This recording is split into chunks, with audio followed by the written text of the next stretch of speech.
Trader Cobb Crypto Podcast. This is the Trader Cobb Crypto Podcast. Hello, everybody, and welcome to the Trader Cobb Crypto Show. Another great guest in Mike Kane, who is the co-founder of Hydrogen, with us today. It's going to be a pretty interesting conversation as this is kind of a financial internet, so to speak, is sort of building out products in that space, which is obviously an area that we are seeing a lot of growth in the blockchain environment. So, Mike, thank you so much for being on the program with us today. I appreciate your time. No, thanks for having me. Mike, quick question. Do you want to just explain, first of all, introduce yourself as to where you're from, what the project is, and that'll be a good start, I guess. No, absolutely. So I have a very interesting backstory. I actually started my career in the hedge fund space. I worked at a company called Bridgewater, which a lot of people know now. It's a very large hedge fund. Back then, it was kind of in the woods, very secretive, and no one knew who we were. But then from there, I actually started another Fintech, financial technology app in 2009 called Hedgeable. We were one of the first consumer apps in the investing market in the US and globally. What's actually called now a robo-advisor in most of the world. So I started that in 2009. There's no infrastructure whatsoever to build a lot of applications. There's no APIs. There's really not a lot of help to get products to market. So we ran that company for 8 to 9 years, and we really saw firsthand some of the problems in the market. And that's really what kind of spurred us to start Hydrogen. We're like, well, in 2009, we had nothing. In 2018, we have all of these tools in our toolkit. We have APIs, we have protocols, we have infrastructure to build on top of, and it's actually the opposite problem now. It's overwhelming to do everything. So what we try to do for Hydrogen is offer what we call the financial platform for the Web 3.0. So very simply, just a interconnected group of APIs that we deploy globally that allow you to build something like Hedgeable or something like Robinhood or Coinbase or Lemonade, or all these different kinds of financial applications. We allow you to build that very, very quickly on top of our infrastructure, and then to deploy it and run it on an ongoing basis. So that has been going very, very well. We have banks, insurance companies, tech companies, startups, scale-ups all around the world as partners and clients. But really what we saw as we were starting doing this was the ecosystem was very centralized, and there's a very single point of failure for all these organizations, especially here in the US, where we're based in New York. Equifax is a good example. And the past summer, they had over 100 million customers get their information hacked and spread all around the web and the dark web. And this is because they had a single point of failure. So what really we want to do going forward, and where we see the market, is decentralizing the financial ecosystem. And that's really why we launched our blockchain project about 2 months ago, was to allow any financial developer, any application, to decentralize parts of their application. And they don't need to write any smart contracts or write any blockchain code. We've written all of the elementary kind of standardized smart contracts, and then they call these smart contracts through our same set of APIs. So what this allows you to do is extend any of these applications and add all the cool things from a public blockchain on top of them to decentralize parts of it. So it adds security, it adds transparency, and all kinds of things with GDPR, for instance.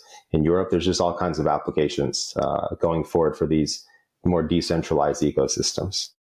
So is it kind of like, I know I'm going to try and simplify this. I try and simplify everything. Trust me, this space is complicated enough as it is. I try and break it down to easy to understand. It essentially sounds like you've got a platform where you can almost drag and drop for the certain aspects that you need in the blockchain space. Is that more or less right? You try and make it very easy for onboarding financial services and clients? That's absolutely correct.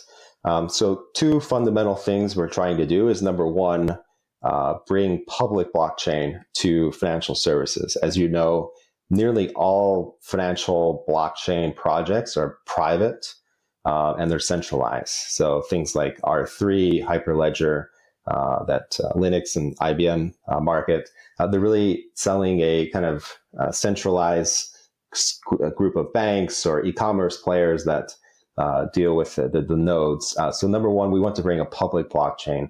And number two, we want to allow you to use the public blockchain without needing to know anything at all about how the blockchain works, how to write code to the blockchain, how to write smart contracts. All you need to do is call an API, and every developer in the world at this point knows how to use an API. So you're basically making it really easy for, I mean, sorry to interrupt, but you've got people like the bankers, right? Let's talk about bankers for a second.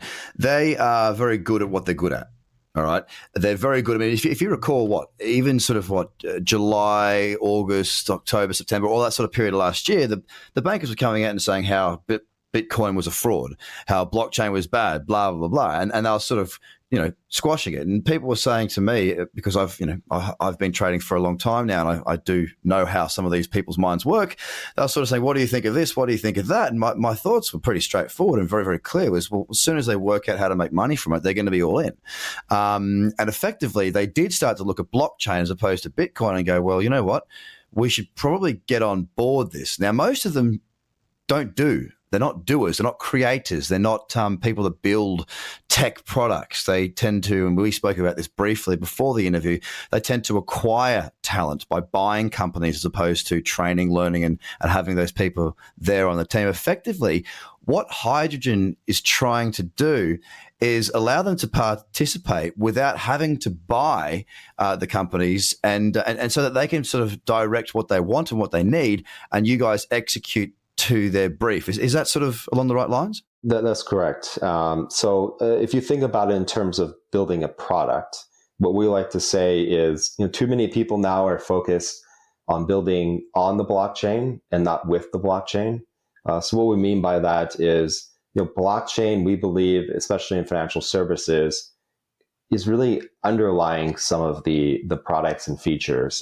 It isn't the feature itself, and that's really the mistake people are making and why they are hiring and buying, blockchain developers. You should be using these public ledgers, this decentralization within the application.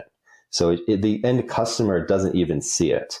So I'll give you an example. We have an app. It'll be in the App Store on Google and Apple in the next 2 weeks. You can find it on our site and our blog. We have some videos demoing it. It's essentially an authentication app. So what we're trying to do is build all of the core things you would need in financial services. The first thing, if you're going to have a financial ecosystem, you need to authenticate, you need to verify users, logging in, paying, transacting.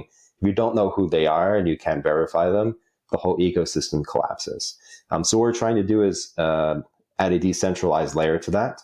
Instead of having a bank verify and authenticate someone, what if we could have millions of computers and millions of nodes verify them? So the end customer, when they're using our app, they view it like Google Authenticator or Authy or a text message. It's just an authentication protocol. They type numbers into the app.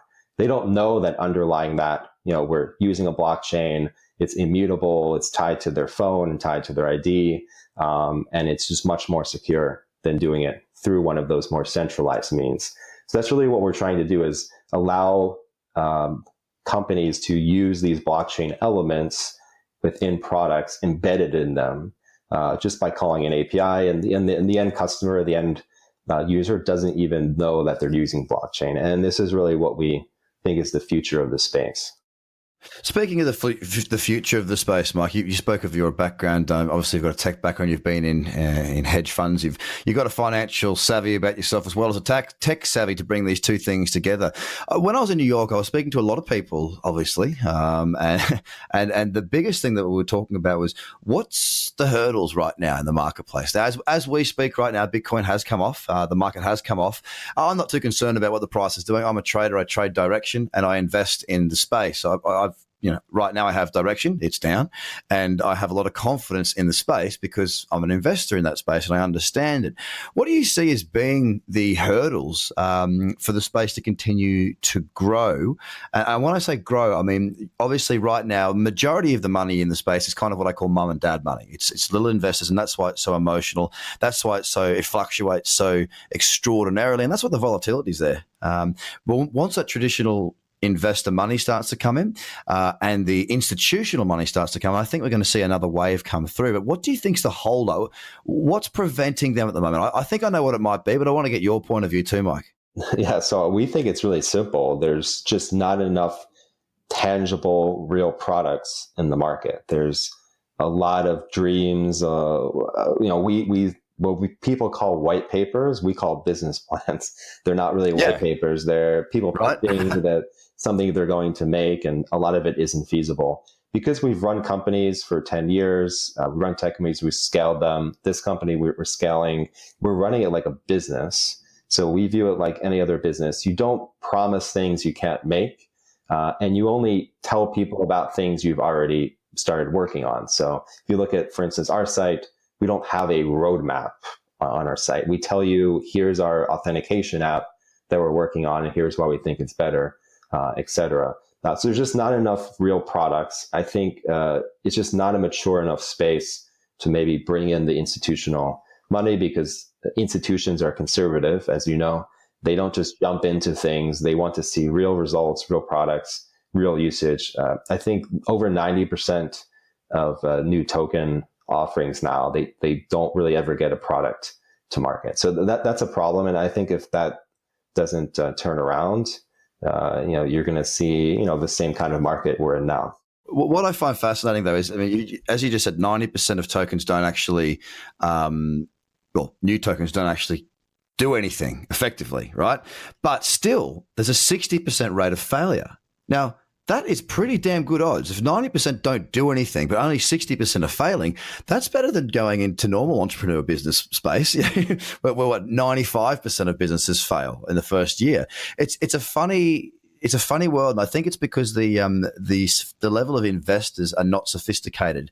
They're not even close to sophisticated in a large way, and we're trying to educate them and learn a lot more. But I mean, one of the things that I see as a hurdle is, how do we actually get institutional money to value a token? That's something that I find difficult. I mean, it's easy if they go and buy a company that in the tech space that may be involved in blockchain, like hydrogen. It's probably quite easy to go and value hydrogen because you've got clients, or you're about to get clients, or you've actually got a blueprint, not just a blueprint, but you can actually show how you monetize your business. So therefore, you can put a valuation on it.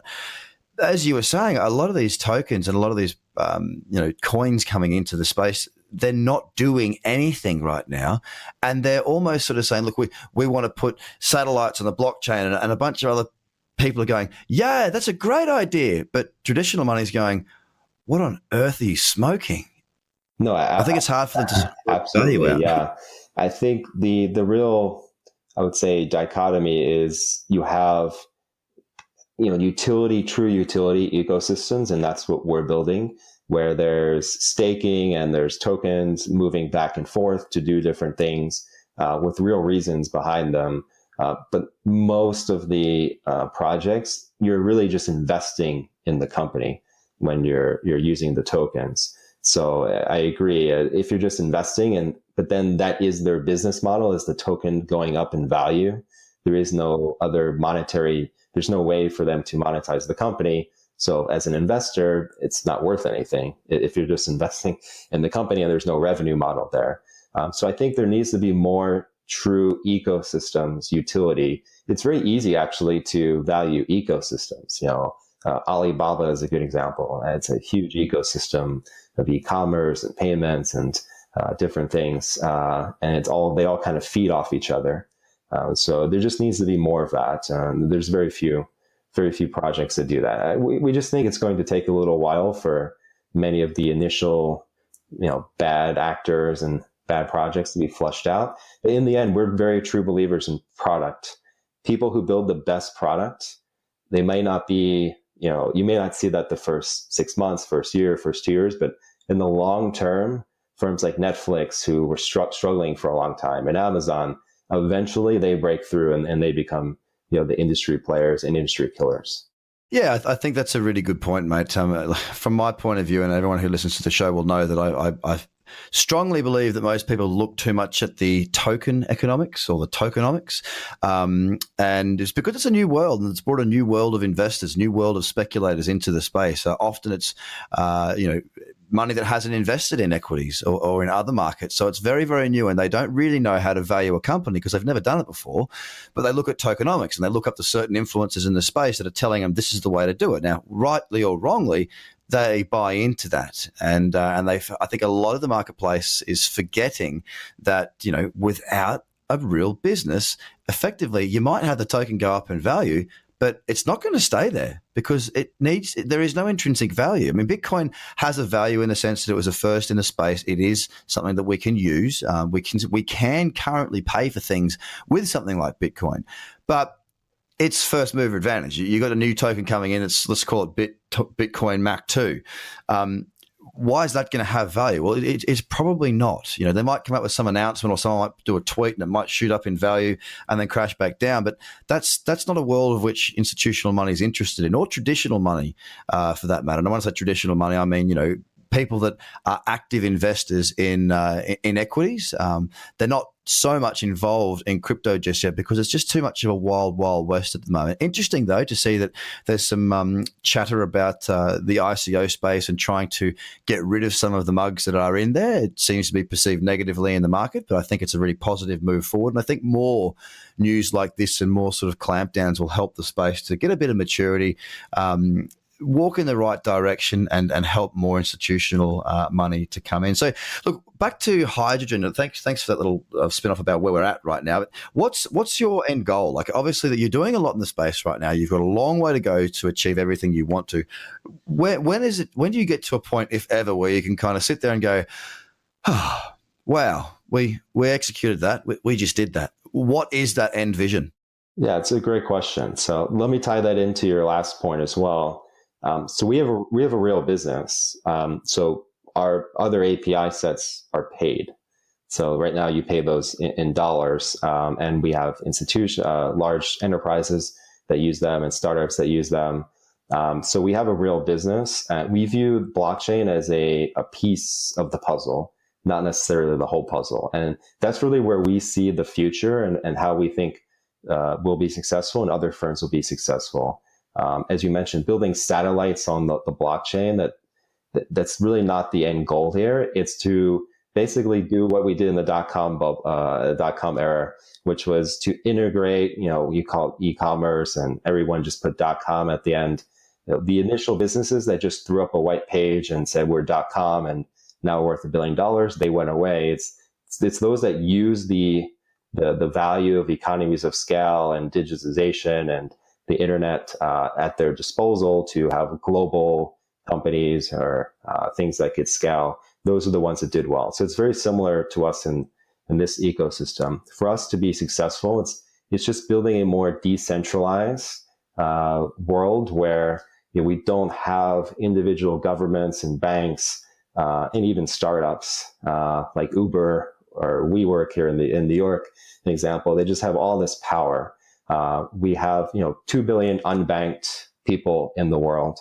They're unbanked because no bank wants to service them. It's too costly. They lose money, et cetera, et cetera. And this only gets worse over time. So we think by building a more decentralized global ecosystem interconnected with cloud infrastructure APIs, we could realistically help over 1 billion people on our platform alone. And some of those are currently banked and some are not banked at all, and really get them access to better financial products. So that's really what we see as the future is helping people through this new technology to not be as reliant on one or two parties or one or two banks in their particular country, and being able to use US companies and use Australian companies for these different services and not think anything of it because it's a global kind of a decentralized economy. Yeah, you mentioned on about the .com, which it's kind of the perfect segue, because at the end I always ask every single guest about the similarities that are drawn between the .com era and blockchain. We can see similarities. Obviously, it's tech, it's exploding. It's something that anyone who's been in blockchain long enough kind of understands that yes, this probably will, and I'm pretty certain it's going to sort of revolutionize the way we do a lot of things. Maybe not everything, but a lot of things are going to change. And we're currently seeing that change. And as the space grows and matures, we are sort of seeing, as we just spoke of then, just because you put blockchain in something doesn't mean it's worth anything. It doesn't mean that at all. But we're going to see Amazons and we're going to see the Googles and we're going to see the eBays. They're going to be coming through, and we're seeing that at the moment. So on a direct comparison, obviously the internet's been around longer than 1993 to 2000 before it burst, but that was kind of the uptake period. With blockchain and where we are right now in this space, Mike, where do you think we are? 1993, 2000, or somewhere in the middle? I would say 1993. The way we pose it is, we had a meeting about this last week. I was around during the .com era. I was in high school. I didn't realize it at the time, the immense opportunity that was happening at the time. But now looking back on it, I do. So I think we'll look back on this 5 years from now. People won't be saying we're a blockchain company anymore. Like, no one says we're a .com or we have a .com at the end of our name. You're not Amazon.com, you're Amazon. No one's going to have talk about tokens. They're just going to assume that you have blockchain. If you don't have blockchain, it would be like not having a .com. How do you do e-commerce without yeah, without a website? That's the way we view it. It's going to become ubiquitous. And people are going to look at you funny 10 years from now. But so that's why I say we're probably earlier on in it than other people might think, because there's not enough education about how this works for that to be the case yet. I absolutely love that answer, Mike. I absolutely love that answer. Out of all the people that I've spoken to, I think that's the best answer as far as sort of wrapping up and sort of, I guess, bottling what I believe and what I know that everybody else believes that I've spoken to, because, why would you be in the space if you didn't think it was going to work out, right? But you're quite right. I have a friend who's a personal trainer. I said, what's your website? I don't have one. It's like, what? You don't have a website? $10, right? Or $20 to exactly. It's a beautiful website now. A couple of hours, you're done. But no, I think that's a really good analogy on that, mate. And look, Mike, I really, really appreciate your time. Thank you so much for being on the show. If people want to find out more about hydrogen, yourself, what you're doing, and everything that's going on all around Mike Kane, how would they do that? Yeah, so our website is hydrogenplatform.com, and our Twitter is Hydrogen API. You also can find us on Telegram and Reddit and all the usual channels as well. Excellent, Mike. Well, I appreciate your time immensely. Thank you so much for being on the show. I look forward to probably having you on again sometime down the track. I'm interested in hydrogen and what you're doing, and I wish you all the best of luck going forward. No, awesome. Thanks so much. Thanks for your time. The Trader Cobb Crypto Podcast. Check out tradercobb.com because experience matters.